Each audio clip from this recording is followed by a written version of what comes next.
ಮನಸ್ಸನ್ನು ಪರೀಕ್ಷೆ ಮಾಡಿದವ ಯಾವನ ಇದಾನ? ಇಲ್ಲ. ಇಲ್ಲ. ಯಾವ್ದು ಹೇಳಿ? ಹತ್ತಿ ಹೂವನ್ನು ನೋಡಿದವ ಇದಾನ?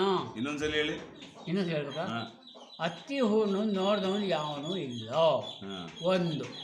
ನೀರಿನೊಳಗೆ ಮೀನಿನ ಹೆಜ್ಜೆಯನ್ನು ನೋಡಿದವನು ಯಾವನು ಇಲ್ಲ. ಎರಡು. ಹೆಣ್ಣಿನ ಮನುಷ್ಯನ ಪರೀಕ್ಷೆ ಮಾಡಿದ್ರೆ ಯಾವನೂ ಇಲ್ಲ. ನಾನು ಹತ್ತಿ ಹೂ ನೋಡಿದ್ದೀನಿ. ಇಲ್ಲ. ನಾನು ನೋಡಿ. ಇಲ್ಲ. ಇಲ್ಲ. ಇಲ್ಲ ಆಗುದಿಲ್ಲ. ಆಗುದಿಲ್ಲ ಬೇಕಾದ್ರೆ ನಿಮಗೆ ಬಿಟ್ಟು ಹರಿ ಬ್ರಹ್ಮನಿಗೆ ಆಗುದಿಲ್ಲ, ನಿಮಗೆ ಯೋಚನೆಗೆ ಆಗುದಿಲ್ಲ. ಬ್ರಹ್ಮನಿಗೆ ಆಗಲ್ಲ. ಆಗಲ್ಲ. ಹೇಗೆ ಆಗುದಿಲ್ಲ. ಬ್ರಹ್ಮನೇ ಸಕಲ ಭೂಮಿ ಸೃಷ್ಟಿ ಅವ್ನು ಎಷ್ಟು ಶಾಸ್ತ್ರಿ ಅವ್ನು ಹೂವಿನ ಅಷ್ಟೇ ಮಾಡಿದ್ರೆ ಹೂ ಮಾಯ ಆಗುತ್ತೆ. ಆಗುದಿಲ್ಲ. ಹತ್ತಿ ಹೂವನ್ನು ಮನುಷ್ಯ ನೋಡಂಗಿಲ್ಲ.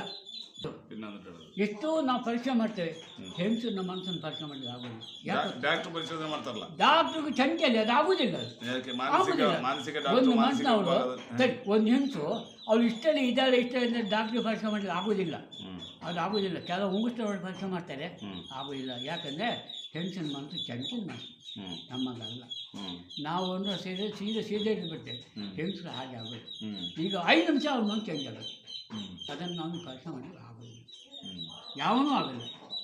ಹತ್ತಿ ಹೂವು ನೋಡ್ತಾರೆ, ಅಂಥ ಪುಣ್ಯಾತ್ಮರು ನೋಡಿ ಅದನ್ನು